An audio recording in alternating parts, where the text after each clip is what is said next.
Puedo poner la siguiente. Gracias. Listo, entonces, pues, digamos que históricamente las escuelas en particular, ya vimos que las edificaciones pueden ser vulnerables, que hay un riesgo en particular frente a las amenazas naturales, y en particular, pues las escuelas son de gran importancia, pues por el tipo de ocupación que tienen, ¿no? Cuando estamos hablando de niños que estén en una edificación particular, en clase, pues el tema de evacuación se complica, a diferencia que si estamos hablando, por ejemplo, de una universidad o de una zona de oficinas o cualquier otro tipo de cosas. Entonces, en este videito, pues queríamos mostrarles un terremoto que ocurrió en Loma Prieta, en Estados Unidos, y unas cámaras pues alcanzaron a ver todo el impacto que puede tener en una zona educativa. Entonces, pues por ejemplo, en los salones están todos los cielos rasos, están en las escuelas hay estanterías con libros a los lados que se pueden volcar. O sea, hay una cantidad de elementos que pueden terminar afectando la infraestructura. Gracias, Giovanni. Que pueden terminar afectando la infraestructura. Y esto se ha visto, de hecho, en sismos históricos. Entonces, acá está en Perú en 2001. Esta es una escuela, digamos, y esto es como quedó después de este terremoto el 23 de junio del 2001. Entonces, acá hay un efecto que es muy conocido, digamos, en ingeniería estructural, que es pues la columna corta. Entonces, ¿qué pasa, digamos, en pocas palabras? El diseño estructural que se hizo en esta columna, pues está diseñada para no tener este tipo de restricciones.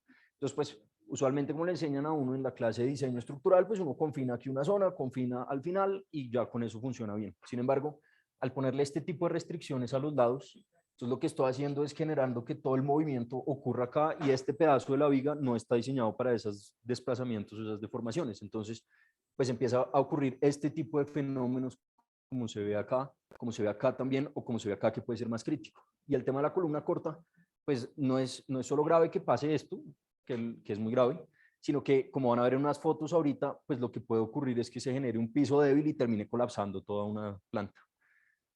Entonces, esto pues se ha visto en diferentes lugares del mundo. Entonces tenemos en Turquía, por ejemplo, un edificio, ya no es concreto reforzado como el anterior, sino que es mampostería, en este caso, pues posiblemente, bueno, este en particular sí tiene concreto, pero lo que podemos ver acá, por ejemplo, en esta foto, antes del terremoto, es pues un edificio de 3 pisos y después del terremoto de 2. Entonces lo que ocurrió acá es un piso débil que se colapsó totalmente. Si esto llega a ocurrir en un día, digamos, escolar, pues lo que va a pasar es un desastre, digamos, de grandes magnitudes. Acá hay otro tema clave y es toda esta mampostería, que era lo que iba. Entonces, muchas veces los rellenos que se hacen para dividir, como para muros divisorios o fachadas, pues no tienen el refuerzo que deberían tener, terminan colapsando. Si estos colapsan hacia adentro, entonces le caen a los ocupantes, en este caso a los estudiantes, y si caen afuera, pues termina pasando todo esto que se ve acá. Entonces, pues como veíamos hace un momento, esto ha ocurrido, sabemos que ha pasado, sabemos que las escuelas se han construido mal, sabemos que existen problemas como este de la columna corta. Acá tenemos, por ejemplo, un piso débil, se ve el colapso total de uno de los pisos en una de las escuelas, se ve el colapso acá de una cubierta, problemas, por ejemplo, con edificios que construyen uno al lado del otro y el tema del golpeteo termina afectando también las escuelas. En Haití también vemos, por ejemplo, problemas con los elementos no estructurales como está acá. Imagínense, por ejemplo, un colapso parcial de esta losa cuando estén en plena como jornada escolar, pues todo esto es muy crítico y en ese sentido muchos organismos, digamos, internacionales, pues han venido trabajando en estos temas y tratando de reducir precisamente este riesgo. Esto es en Nepal, entonces nos vamos al otro lado del mundo, ya no tanto en Latinoamérica y el Caribe como estábamos viendo, pero empiezan a ocurrir los mismos problemas. Entonces uno vuelve y ve acá la misma columna corta que vio en los casos anteriores, ve las mismas problemas en los muros de mampostería no estructurales, cómo se siguen dañando, y uno ve que el problema es global, no es un problema puntual en una región y en un edificio, sino que es un problema que ocurre pues en diferentes partes. Uno de los últimos es este sismo de México en 2017. De hecho, Juan Francisco pues estuvo allá haciendo un reconocimiento después de este terremoto, y uno de los temas más críticos que hubo pues fue el colapso de esta escuela en Ciudad de México. Y pues fue, digamos, muy crítico porque ocurrió precisamente en plena jornada escolar. Entonces, pues esto es lo que se busca evitar con este tipo de investigaciones al final. Pero entonces, antes de entrar, digamos, en materia de qué es lo que es el riesgo de desastres y ese tema, pues hay varios conceptos que uno suele confundir en ciertos casos. Entonces, por ejemplo, algo que está amenazado es algo igual vulnerable o algo riesgoso es vulnerable. Digamos que uno suele confundir de cierta manera esos conceptos. Entonces, pues traje unas definiciones de la Oficina de las Naciones Unidas para la Reducción del Riesgo de Desastres, como para entender un poquito cómo es ese tema, qué es la gestión, qué es pues la gestión de riesgo de desastres, qué es el riesgo de desastres como tal y cómo lo puedo calcular. Pues al final la idea de esto es cuantificar cuánto es ese riesgo para ver qué medidas puedo tomar para reducirlo. Entonces, lo primero es la exposición. Esa es la definición, digamos, literal de la Oficina de las Naciones Unidas. Y acá hablan de la situación de las personas, de infraestructura, casas, capacidades de producción y cualquier elemento, digamos, tangible que esté localizado en una zona con una amenaza puntual. Entonces, de cierta manera, la exposición es qué tengo en una región particular, que está ahí. A nosotros nos interesa la infraestructura, pero también podemos hablar de qué personas están ahí, qué tipo de, no sé, por ejemplo, carreteras pasan por ahí, cuando hablamos de infraestructura, digamos, un poco más allá. Después viene la amenaza, que es un concepto completamente distinto al anterior. Entonces, cuando hablamos de amenaza, se refiere a un proceso o fenómeno que puede ser natural, antropogénico o socionatural, en donde puede causar ciertos daños, pérdidas humanas, heridos o cualquier otro efecto, digamos, colateral. Pero acá hay un tema importante y es, pueden causar, digamos que la amenaza es algo que está ahí en una región particular y si lo metemos, digamos, en lo que hacemos nosotros acá en el grupo, pues un terremoto es una amenaza en particular, pero la amenaza, pues si no tengo nada expuesto ahí, pues puede temblar en una zona sin ningún edificio y nada va a pasar, no va a haber pérdidas humanas ni van a haber pérdidas económicas. Entonces, por un lado tenemos la exposición que es qué hay en una zona y por otro lado la amenaza es qué puede pasar en una zona puntual. Y después viene la vulnerabilidad y la vulnerabilidad a lo que se refiere es cómo va a reaccionar ese elemento que tengo expuesto frente a la amenaza que estoy analizando. Entonces, de cierta manera, la vulnerabilidad es cómo se va a comportar este edificio cuando vaya a temblar en esta zona puntual. Entonces, digamos que estos son los tres conceptos claves que componen el riesgo como tal. Entonces, pues el riesgo se refiere a todas las pérdidas potenciales en pérdidas humanas, en heridos, en elementos, digamos, destruidos o dañados de cierta manera, y esto se determina de forma probabilista como una función de la amenaza, la exposición y la vulnerabilidad. Entonces, un poco para entender estos conceptos, pues yo puedo tener el riesgo como tal es la convolución de estos tres. Cuando estos tres ocurren en un mismo punto, pues voy a tener riesgo. Si estoy, por ejemplo, en una ciudad con muy poquita amenaza, porque ahí no tiembla, y tengo unos edificios muy malos y muy vulnerables, puede que el riesgo pues igual sea alto porque la vulnerabilidad sea alta. Pero puede que al contrario esté en una región donde la amenaza sea muy alta, donde ocurran temblores, por ejemplo, en Centroamérica, en Costa Rica, que tiembla allá cada 2 meses más o menos. Si no tengo ningún elemento expuesto ahí, pues el riesgo va a ser muy bajo. Entonces, necesito que las tres cosas, digamos, estén al mismo tiempo para pues, poder cuantificar o tener un riesgo alto en ese sentido. Y después viene otro tema y es la gestión de riesgo de desastres. Entonces, pues listo, hasta acá llegué. Digamos que cuando cuantifique el riesgo, sé cuánto van a ser las pérdidas económicas, las pérdidas humanas, cuántos heridos van a haber, pero al final esa es una información que tengo que utilizar pues para reducir precisamente ese riesgo y para proteger las vidas. Entonces, como vamos a ver en un momento, pues la idea de cuantificar el riesgo pues es con el objetivo claro de reducirlo o gestionarlo. Entonces, acá hay un tema clave y es, el primero es reducir el riesgo. ¿Cómo reduzco el riesgo? Pues haciendo edificaciones más seguras. ¿Y cómo lo gestiono? Pues existen otro tipo de alternativas, como pueden ser seguros o pueden ser planes de emergencia y otro tipo de medidas que vamos a ver ahorita en un momento. Pero de cierta manera, entonces lo que tenemos son estos tres componentes: la exposición, que pues está caracterizada por una ubicación, por una valoración económica y por unas tipologías constructivas particulares; la amenaza, que como vamos a ver en un momento, pues se caracteriza de forma probabilista. Digamos que yo no puedo decir pasado mañana va a temblar acá o la probabilidad, digamos, de que tiemble dentro de una semana es del 100%, pues eso es imposible. Entonces, por eso tenemos que hacerlo de forma probabilista. Y como hablamos hace un momento, pues esto es un marco completo de decisión y pues, que se, digamos, se enmarca al final en una estrategia pues multiamenaza, ¿no? A nosotros nos interesa en particular como en el CIMOC, pues todo el tema de la amenaza sísmica, al final la maestría pues es en ingeniería sísmica, pero esto mismo puede pasar, por ejemplo, para temas de huracanes, que también es interesante para nosotros. ¿Qué pasa con las presiones del viento cuando hay un huracán categoría 5 en República Dominicana, como el que está pasando aquí en esta imagen? Y también temas de inundaciones, temas de deslizamiento, todo eso pues al final simplemente se enmarca en este mismo modelo, solo que pues tengo que cambiar el tipo de amenaza que estoy analizando. Y por último, la función de vulnerabilidad. Esto pues caracterizo una función por cada tipología y esa función está pegada a la amenaza que estoy analizando. Entonces, por ejemplo, estas son unas funciones de vulnerabilidad sísmica, en donde a medida que va aumentando la medida de intensidad, que puede ser la aceleración en el terreno o la pseudoaceleración espectral que siente el edificio, pues va a tener un nivel de daño. Si es muy alta, pues el nivel de daño va a ser 100%, y si es muy baja, pues va a ser 0 y voy a tener una progresión de daño a medida que va aumentando esa medida de intensidad. Cuando integro todo esto, pues tengo una evaluación probabilista del riesgo. Para esto, pues tenemos esta herramienta en el grupo que se llama CAPRA. Como les decía, CAPRA pues estuvo financiado por varios organismos internacionales y actualmente el manejo de la página web pues está a cargo del CIMOC y está a cargo de nosotros pues acá en este grupo.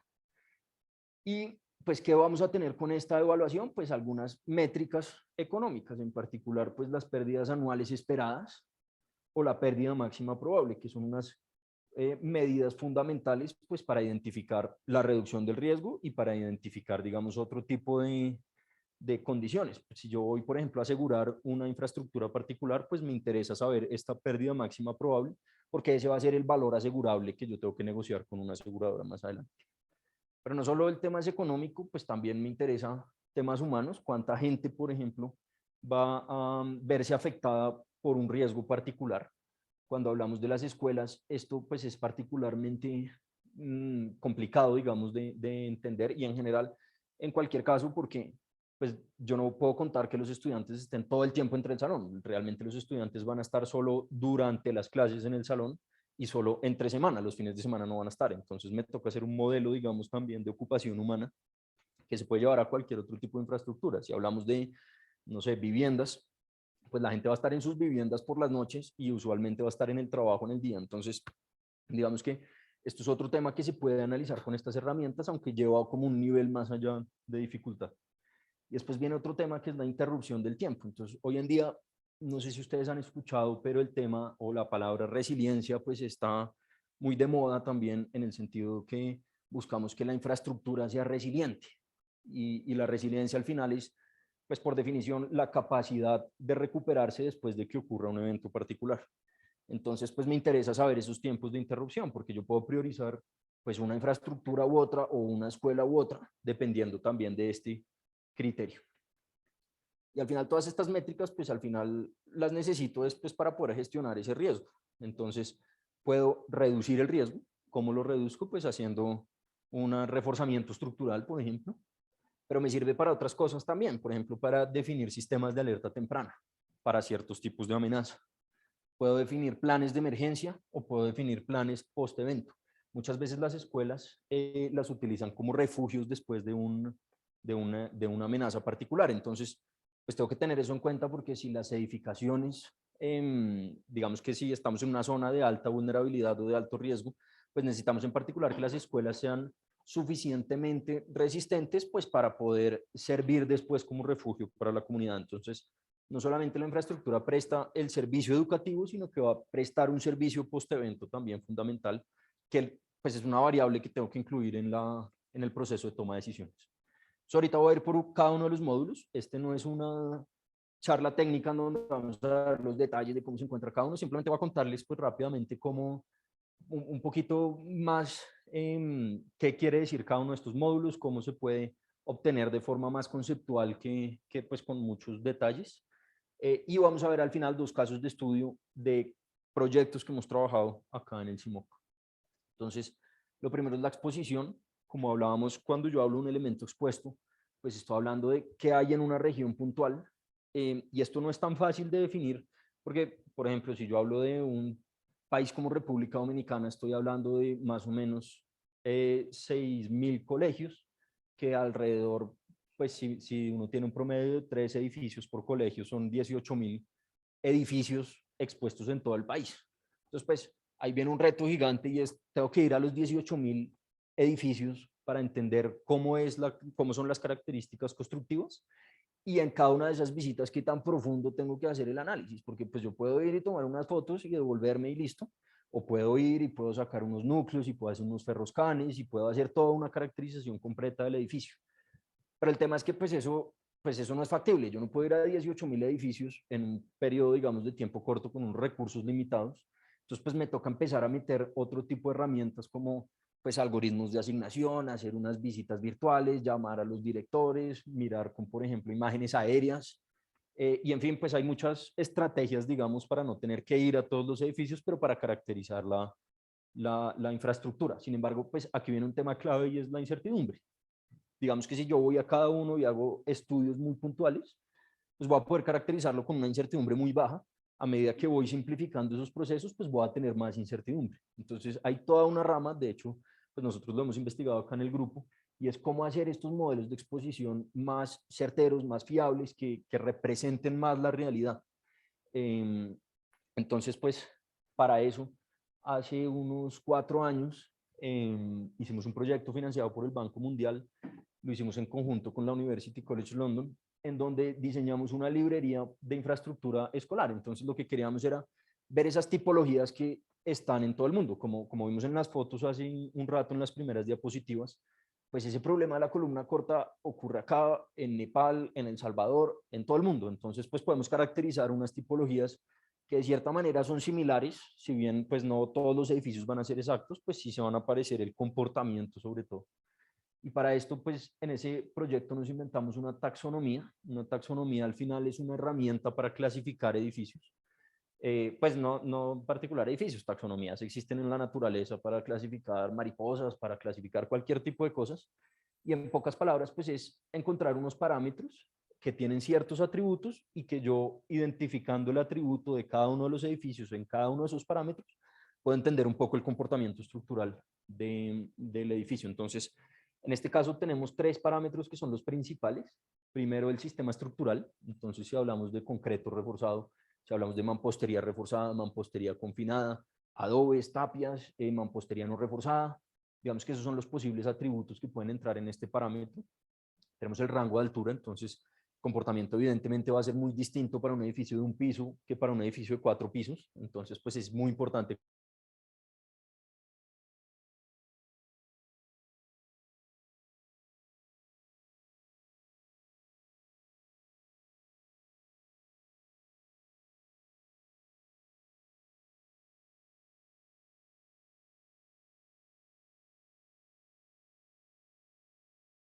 Se puede llegar, digamos, a algo o a un proxy del modelo del nivel de diseño sísmico a partir de la ubicación, del tamaño de los elementos no estructurales, de la configuración estructural que tiene el edificio. Después vienen unos parámetros, gracias. Después vienen unos parámetros que son los secundarios, que son estos 9 que están aquí en la diapositiva. Entonces es, pues, si hay algún tipo de irregularidad estructural. Entonces, pues ustedes saben que cuando uno diseña un edificio, pues tiene que empezar a afectar con ciertos factores si el edificio es irregular en altura o en planta. Entonces, pues eso lo caracterizamos acá en particular. El tipo de diafragma. Entonces, si tengo un diafragma rígido que uniformiza los movimientos, digamos, de todos los elementos verticales, pues va a tener un comportamiento muy distinto que si tengo un diafragma flexible en madera en una edificación de mampostería. Entonces, pues voy a tener ahí un parámetro afectando también la vulnerabilidad. Después vienen el 6 y el 7, que se refieren un poco más a la distribución o pues como a la geometría del edificio. Entonces tenemos el tamaño, digamos, la longitud de los vanos por un lado, y el tipo de conexión entre columnas y vigas para el caso de concreto reforzado. Por ejemplo, cuando tenemos el caso de la viga fuerte, columna débil o el contrario, pues voy a tener un mecanismo de colapso adicional que va a afectar las edificaciones. Después tenemos tipos de cimentación. si la cimentación es profunda, si es superficial, si está en un suelo duro, si está en un suelo blando, pues voy a tener también un factor adicional que puede ser, por ejemplo, el de los asentamientos diferenciales en el edificio que afecte a su vez también la vulnerabilidad. Tenemos si se ha realizado en el pasado un reforzamiento estructural, cómo es la condición de salud, si por ejemplo el edificio le han hecho mantenimiento, si está en buen estado, si está en mal estado, si las barras están expuestas o no, todo eso pues es importante considerarlo acá. Y por último, uno de los más claves que es el tema de los componentes no estructurales. Entonces, ¿qué tengo en un edificio particular que puede llevar por un lado pues a pérdidas económicas porque se dañen después de un terremoto, pero también a pérdidas humanas o a heridos, ¿no? ¿Qué cosas son vulnerables en las escuelas? El caso típico pues son las estanterías de libros.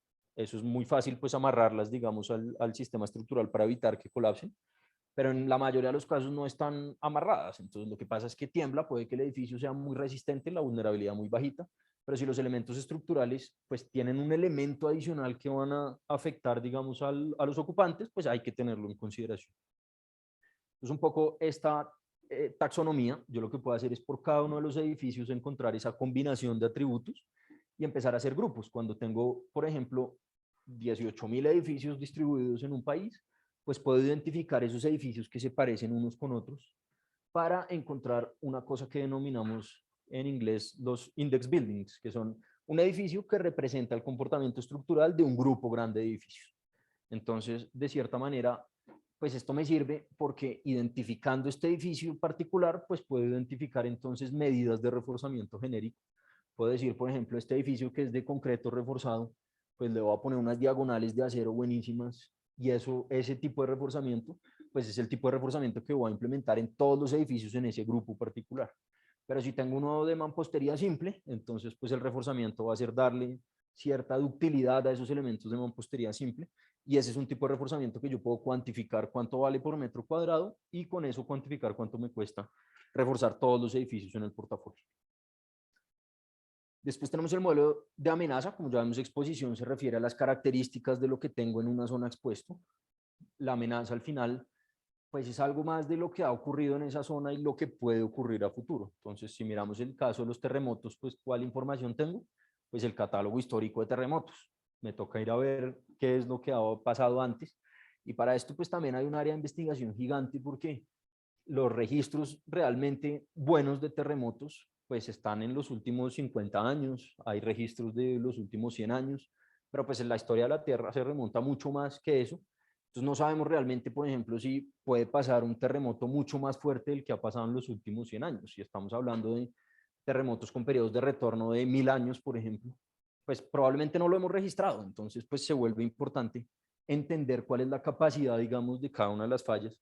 Para eso existe la paleosismología, por ejemplo, para ver pues en los estratos de suelos donde ha habido cambios que se hayan dado, digamos, por terremotos desastrosos o extremos en el pasado.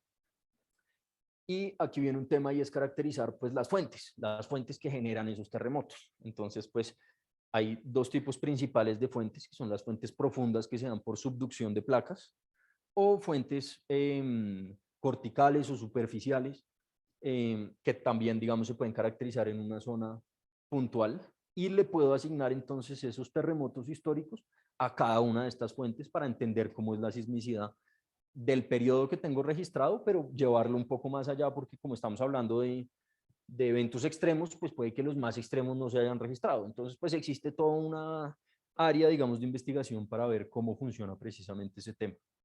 Y hay otra cosa importantísima y son los efectos de sitio. Entonces, pues esto se vio principalmente en el sismo del 85 en México, si no estoy mal, en donde se empezaron a ver unos efectos diferenciales en el tipo de edificaciones, en edificaciones similares, en estratos distintos. Entonces se comportaban distintos las que estaban en roca a las que estaban en suelos blandos. Y eso se debe pues principalmente a que los depósitos de suelos blandos pues van a amplificar y van a distorsionar las ondas sísmicas. Y en ese sentido pues va a cambiar lo que se siente en superficie. Entonces, yo hasta acá pues caracterizo la roca y acá voy a cada zona puntual y miro los efectos de sitio. Entonces, por ejemplo, en Bogotá, si miramos el tema de la ubicación, digamos, geográfica, pues si estamos más cerca al cerro, vamos a estar en suelos más duros. Si estamos más cerca al aeropuerto, en el occidente, pues vamos a tener unos depósitos de suelo más blandos. y las edificaciones pues van a reaccionar distinto dependiendo pues precisamente cada una de estas condiciones. Entonces lo que yo puedo hacer al caracterizar todo este tema es montar un modelo probabilista de amenaza, y ese modelo pues está compuesto de unos catálogos estocásticos, de un catálogo estocástico de eventos sintéticos. ¿Qué quiere decir eso de eventos sintéticos? Pues simplemente miro acá las fuentes, caracterizo la sismicidad a partir de la histórica y digo, bueno, esta fuente pueden ocurrir estos otros terremotos con esta probabilidad y con esta magnitud. Entonces, pues voy a tener un catálogo con todos los posibles eventos. Si voy a hacer un análisis, una evaluación probabilista en Bogotá, pues tengo que caracterizar la falla frontal, por ejemplo, cuántos terremotos pueden ocurrir ahí, con qué probabilidad y qué características tiene cada uno. Y esto pues se representa con estos mapas, donde el color al final es la medida, digamos, la aceleración máxima que se siente en cada una de estas zonas.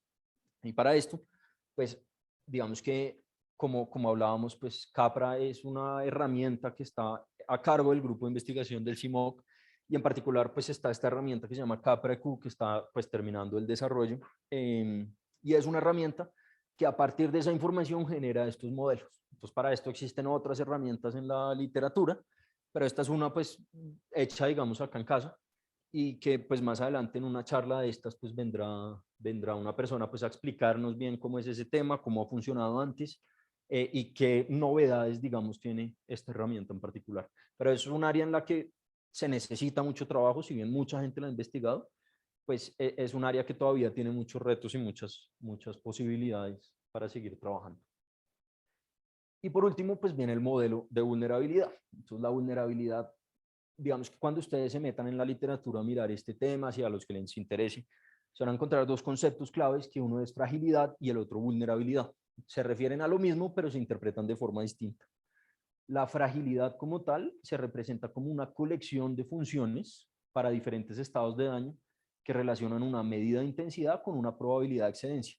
Entonces, por ejemplo, tengo un edificio cualquiera, que puede ser este, tengo la función de fragilidad para el primer estado de daño, que es un estado de daño, por ejemplo, de un nivel leve de daños, o pues si lo miramos como desde la perspectiva gringa, sería como un nivel operativo o de pues, daños límites.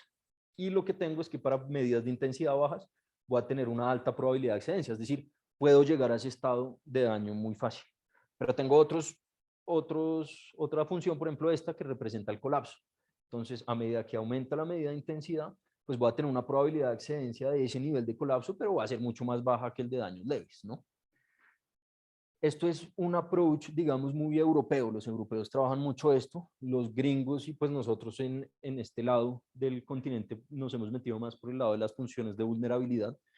La vulnerabilidad al final lo que hace es integrar estas en una sola. Entonces, si lo vemos más bien como una nube de puntos, pues yo lo que voy a tener es una medida de intensidad que va a ir aumentando, que como hablábamos puede ser la aceleración espectral, por ejemplo, y la voy a relacionar con una relación media de daño. Entonces, pues al final lo lógico es a medida que aumenta la medida de intensidad, pues voy a tener una relación medio de daño mayor. Para medidas de intensidades altas, pues voy a llegar al colapso, 100% de pérdidas, y para medidas de intensidad bajas, pues voy a tener niveles más bajos de posibles daños.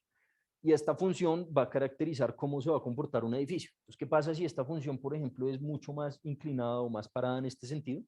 Pues quiere decir que es una edificación mucho más frágil, que de un momento a otro pues va a saltar a unos daños muy altos.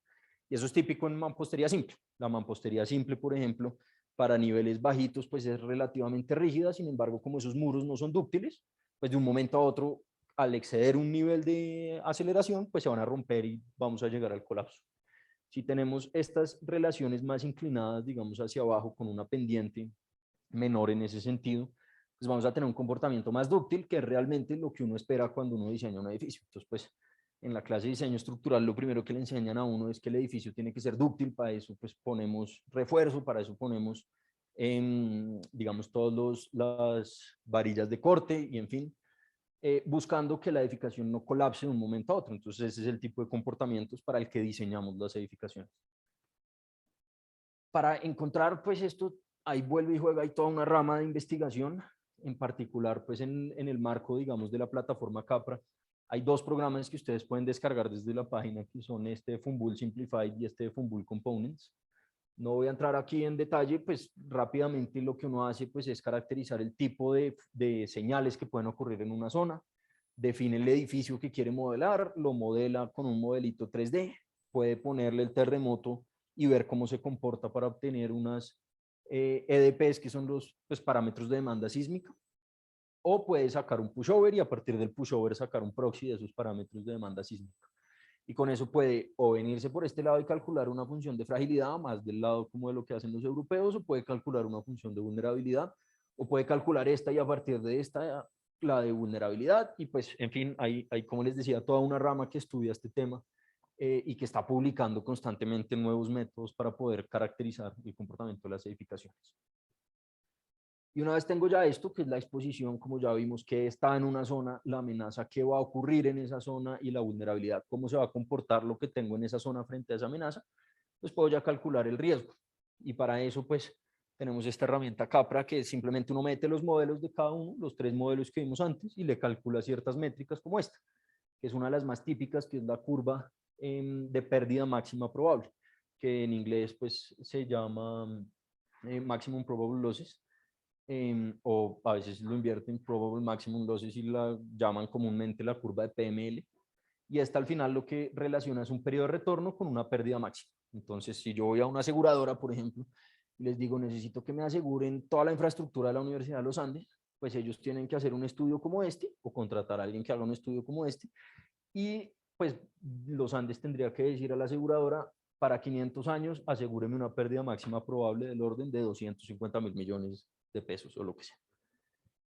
Y por otro lado están las pérdidas anuales esperadas y es pues coger todas esas pérdidas que pueden ocurrir a futuro en mi catálogo de terremotos y anualizarlas y ver entonces cuánto tendría yo que guardar anualmente para hacer frente, digamos, a los posibles desastres que pueden ocurrir en el futuro.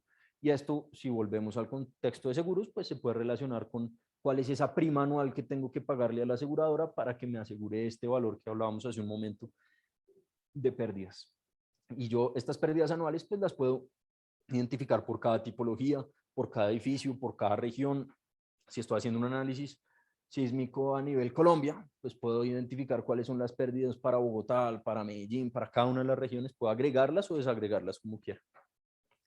Y esa información pues es la que necesito para pues hacer una gestión del riesgo de desastre. Y para esta gestión hay un tema que es fundamental y que si a ustedes les gusta este tema, digamos, si se quieren meter, pues lo han visto o lo verán en la literatura, y es el marco de Sendai para la reducción de riesgo de desastres. Entonces, esto es un marco que definieron las Naciones Unidas, pues en particular la Oficina para Gestión de Riesgo de Desastres, en donde estableció estas 4 prioridades. Entonces, lo primero, entender el riesgo, porque sin entender cuánto es el riesgo en una zona puntual, pues no puedo hacer nada de lo que va más adelante, ¿no?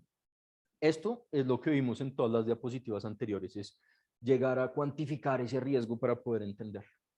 Después viene el tema pues, de fortalecimiento pues, de todo lo que llaman gobernanza y es cómo los países se van a preparar frente a ese riesgo. Después vienen todas las inversiones en reducción del riesgo de desastres, buscando resiliencia, que como hablábamos es la capacidad de recuperarse después de un desastre.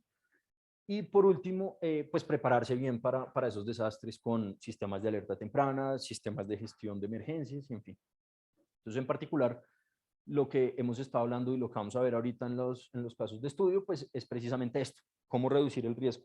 Y la manera clara, pues es, tengo un edificio, me voy a ese edificio y lo refuerzo acá, por ejemplo, con unas diagonales de acero, y con eso puedo coger esa curva de PML que veíamos antes y reducirla a esta nueva curva de PML. Y puedo coger esas pérdidas anuales esperadas y reducirlas a unos niveles aceptables. Y ahí vienen 2 definiciones que son claves, que son el riesgo aceptable, hasta qué punto yo estoy tranquilo con el riesgo que voy a asumir como sociedad, como país, como universidad o como cualquier, digamos, como cualquier entidad que esté gestionando el riesgo. Y hay otro tema que es el riesgo residual. Y es otra cosa que es fundamental y es que el riesgo no se puede reducir a cero. Esta curva nunca va a llegar acá porque yo no puedo hacer estructuras infinitamente resistentes. Entonces, pues porque cada vez que quiero buscar un nivel más alto de seguridad, pues voy a tener más costos, entonces pues los costos son, los fondos son limitados, entonces pues tampoco puedo hacer un edificio para la Universidad de los Andes que aguante terremotos con periodos de retorno de 2000 años, porque pues eso no es costo eficiente. Entonces hay un punto en el que pues tengo que aceptar un riesgo residual y ese riesgo residual es el que voy a después transferir a, por ejemplo, empresas de seguro o voy a gestionar con planes de emergencia. Entonces, como veíamos otra vez este marco, pues estas que están en rojo, pues realmente es algo que yo no puedo cambiar. Yo no puedo cambiar la exposición, yo no puedo coger la Universidad de los Andes y llevármela a otra ciudad donde el riesgo sea más bajo. Generalmente la exposición es fija. La amenaza tampoco la puedo cambiar, yo no puedo reducir los riesgos, la amenaza, perdón, o la cantidad de terremotos que van a ocurrir en una zona particular, pero lo que yo sí puedo hacer es cambiar la vulnerabilidad. Entonces puedo coger mis edificios y o hacerlos mejor o reforzar los que están ya hechos. Y modificando esta vulnerabilidad, pues lo que van a tener es un impacto en el riesgo y esto se hace a través pues, de la gestión del riesgo de desastres. Entonces, rápidamente les voy a mostrar dos casos de estudio que hicimos acá en la universidad, proyectos financiados por el Banco Mundial. El primero fue en El Salvador. El Salvador está en Centroamérica. Acá está San Salvador, que es la capital. Y El Salvador está en una zona de amenaza sísmica muy alta. Entonces, pues se volvía muy importante entender el riesgo, que era el primer, como el primer paso del marco de Sendai. Y para eso nos contrataron precisamente. Acá hablábamos de más o menos 5.000 escuelas, alrededor de 15.000 edificios para 1.2 millones de estudiantes. Hicimos toda la evaluación del modelo de exposición, caracterizamos la amenaza con el catálogo de escenarios, el catálogo estocástico. En este caracterizamos 25.000 escenarios de posibles terremotos distribuidos en todo el país, con una magnitud mínima de 5.1 y una máxima de 7.75 en la escala de magnitud de momento. Y un momento que está. Caracterizamos también el modelo de exposición. Para esto también hay unos modelos, hay unas metodologías simplificadas. Yo no tengo que ir a hacer sondeos en todo el país, sino que a partir de las pendientes puedo obtener de forma aproximada el tipo de suelo que existe. Y por otro lado, caracterizamos la vulnerabilidad de las tipologías que caracterizamos acá en el modelo de exposición frente a esta amenaza puntual. Entonces llegamos a esta colección de funciones de vulnerabilidad.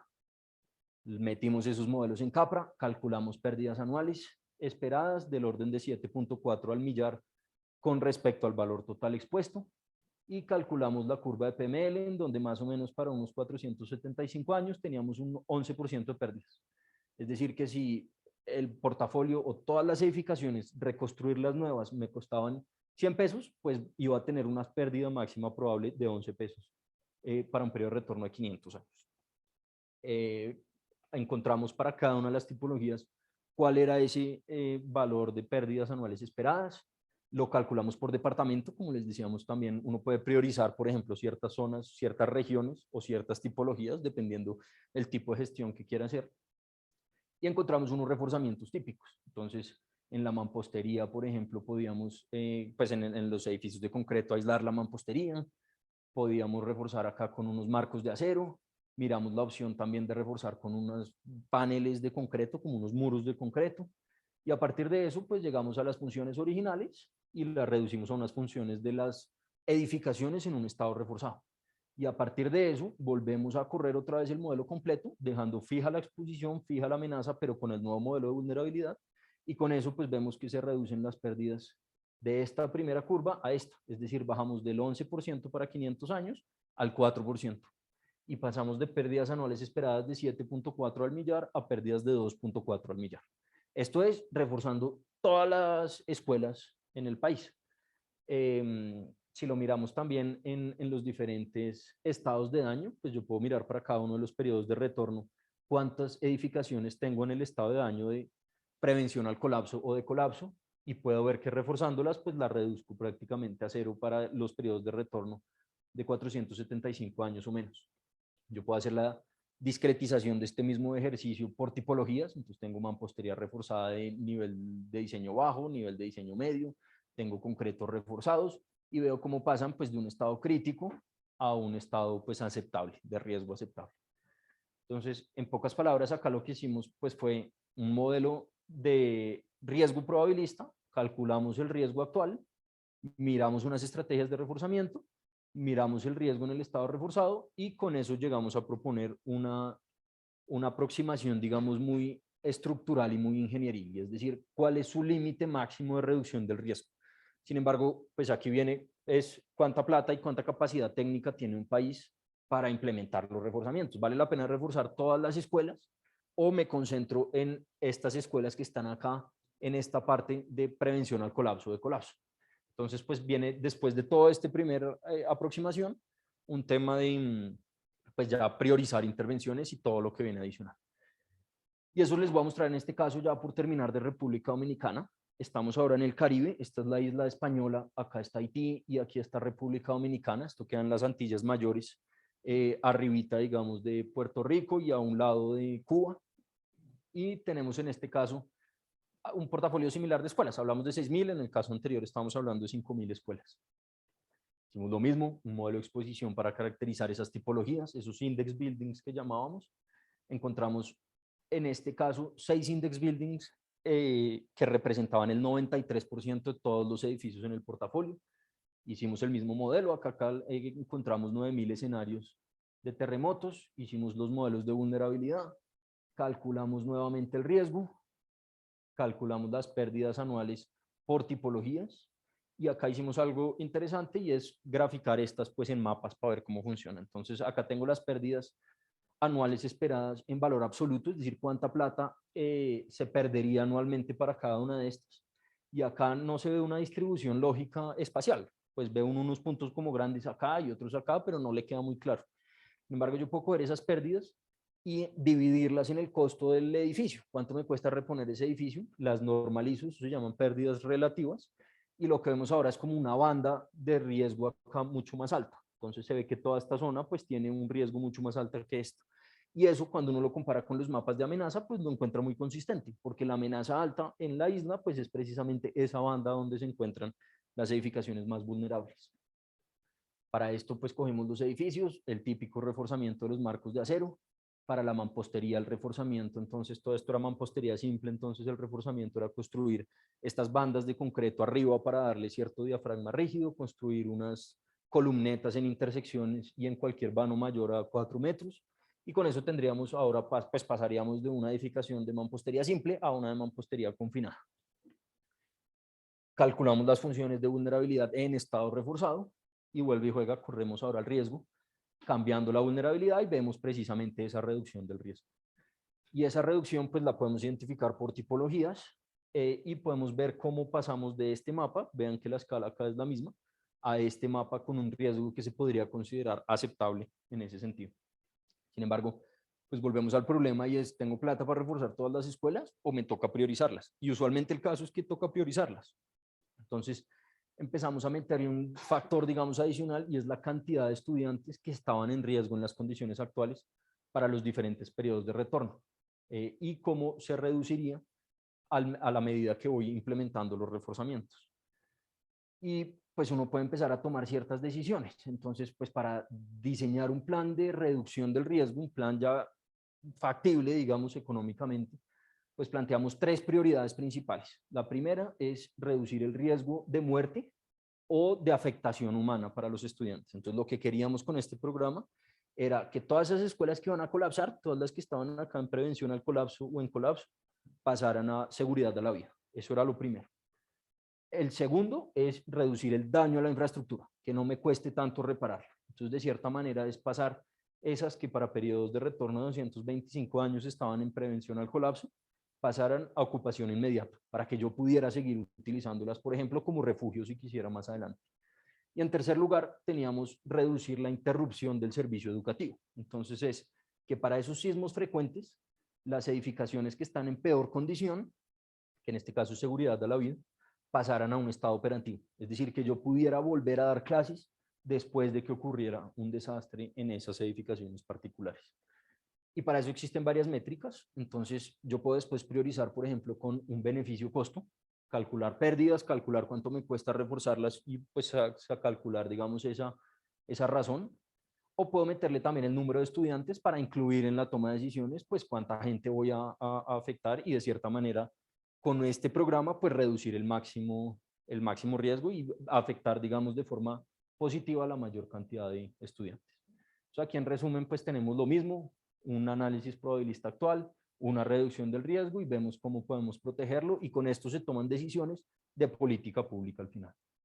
Entonces, pues ya por acabar, en cuanto a conclusiones y limitaciones, pues acá un tema clave y es que la calidad del input que utilizo, pues es igual a la calidad del output. Si al final utilizo un modelo de amenaza todo chimbo, pues los resultados van a ser chimbos. Lo mismo que si utilizo un modelo de exposición inventado, pues los resultados no van a ser útiles.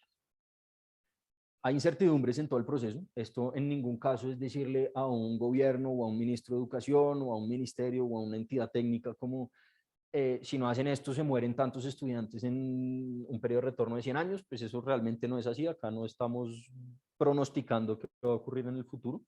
Simplemente estamos tratando de medir las posibilidades. Entonces ahí es muy importante considerar esa incertidumbre. Al final, como les decía, esto es un apoyo para la toma de decisiones más que una predicción. Y en cuanto pues, a las conclusiones de esto que les estaba mostrando, pues la calidad de la infraestructura es fundamental para tener una mejor calidad de la educación. Tenemos que históricamente las escuelas se han comportado de forma deficiente y que el análisis probabilista de riesgo pues, es una herramienta que puede servir para tomar decisiones y para reducir precisamente el riesgo como vimos en los casos de estudio. Los datos, como vimos en el primero, los podemos utilizar puramente desde el lado ingenieril. Podemos meterle otro tipo de métricas, digamos, como las personas afectadas, la resiliencia, la reducción del tiempo de interrupción, para hacer una gestión mucho más holística y eficiente. Y pues lo que viene, digamos, que no mostré mucho en esta diapositiva, pues es todo lo que sigue después para ese riesgo residual, como sistemas de alerta temprana o planes de manejo de emergencia. Y el último mensaje clave para llevarse a casa es que un alto riesgo pues no significa un desastre. El riesgo es distinto a desastre. Entonces, pues la manera de reducir y de evitar desastres pues es cuantificar el riesgo y a partir de eso poder generar estrategias para gestionarlo y reducirlo. Gracias.